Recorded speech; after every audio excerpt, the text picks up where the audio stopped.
Oliver White, bonjour. Vous Bonjour. êtes le directeur des risques du groupe Veolia et par ailleurs administrateur de l'AMRAE, qui est l'association pour le management des risques et des assurances en entreprise, dont les rencontres vont se tenir du 5 au 7 février à Deauville. Alors, parmi les risques auxquels un risque manager, comme vous, peut être exposé, il y a les incendies, aussi bêtes soient-ils. Il y a beaucoup d'incendies dans des sites industriels, en Europe, un peu partout. C'est d'ailleurs l'un des sujets d'atelier des rencontres du management qui vont bientôt se tenir. Alors des incendies qui ont forcément un impact fort sur la vie des entreprises, mais aussi sur la vie des collectivités qui abritent sur leur territoire ces entreprises. Comment ça se passe en matière de gestion des risques, de plan de continuité d'activité, voire de gestion de crise, entre une entreprise et une collectivité? Est-ce que ces deux mondes relativement différents doivent travailler ensemble ou travailler à ces sujets chacune de leur côté?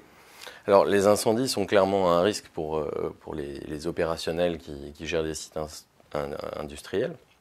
Quand même exceptionnel par rapport au nombre de sites industriels que nous avons en France, en Europe et dans le monde. Mais ça arrive régulièrement. Mais ça arrive, il n'y a pas de risque zéro. Ouais. Et les opérationnels gèrent plutôt bien ce risque.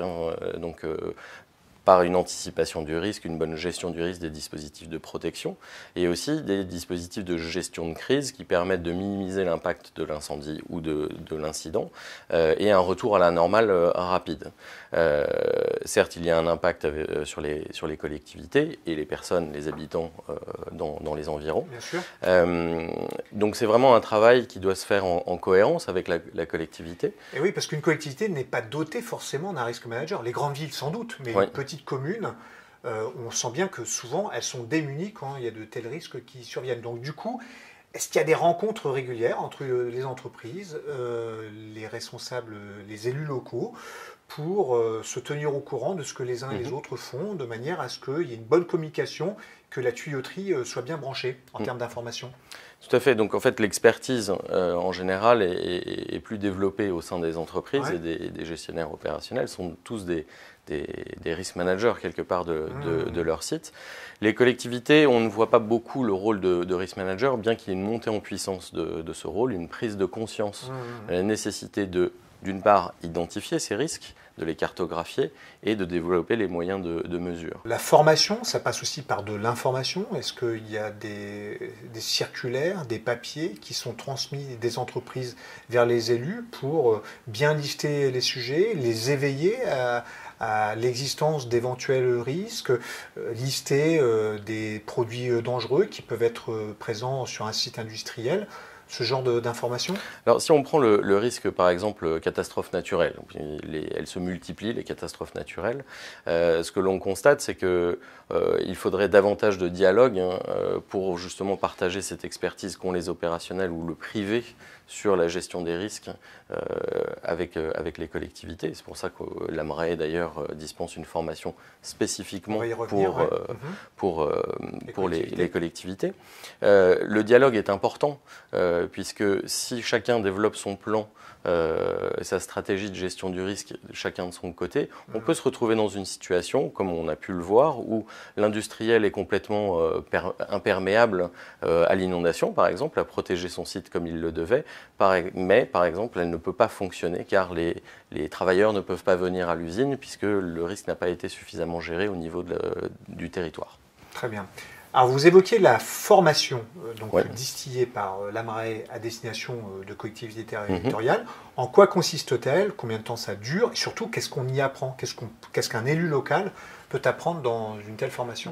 Donc l'AMRAE a décidé de développer cette formation déjà il y a quelques années, puisqu'il y a un besoin pour les collectivités de développer leurs compétences sur le sujet, sur la base de l'expertise qui est beaucoup plus longue en histoire du monde du privé. Donc en fait, on dispense une formation qui est inspirée fortement des méthodologies du privé pour les transmettre au public. Donc les représentants des collectivités vont apprendre à identifier leurs risques, les catégoriser, les cartographier et ensuite mettre en œuvre les moyens d'action. Donc ça, c'est la partie formation pour les collectivités.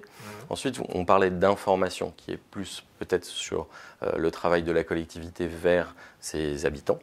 Et là, il faut vraiment apprendre aux habitants avoir le bon comportement lors d'une potentielle crise. Alors vous évoquiez des catastrophes naturelles, typiquement une inondation ou une grande tempête. On voit bien que dans certaines régions du monde, les habitants peuvent être bien mieux préparés qu'en France à la survenance de tels événements climatiques, aux États-Unis, au Japon notamment.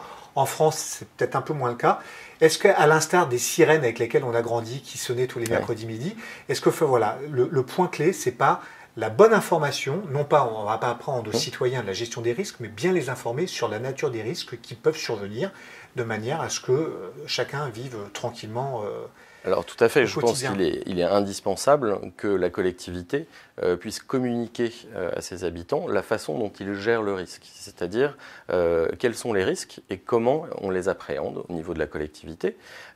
Ça joue dans l'attractivité de la ville. Si vous développez votre ville, il y a une compétition entre les villes pour attirer des habitants, des entreprises. Il faut que la ville puisse démontrer qu'elle gère activement, proactivement ces risques. Donc on ne peut pas retirer le risque, mais on peut démontrer qu'on le gère activement. On a des moyens technologiques qui sont beaucoup plus poussés que la sirène dont vous faisiez référence de notre enfance. Ça passe par les applications maintenant. Voilà, notamment des applications, des alertes aux citoyens et de leur rappeler effectivement ce qu'ils doivent faire, se réfugier plus en hauteur si on parle de tsunami, ou se protéger sous un escalier en cas de tremblement de terre, par exemple. Et on voit des initiatives, par exemple, comme à la Nouvelle-Orléans, le maire a imposé que tous les enfants apprennent à nager dès le plus jeune âge pour justement gérer, s'habituer à l'environnement de l'eau en cas de situation de crise. Donc une information sur les risques qui démarre dès l'école, dès le plus jeune âge. Tout à fait. Oliver Wild, je vous remercie. Je vous en prie, merci.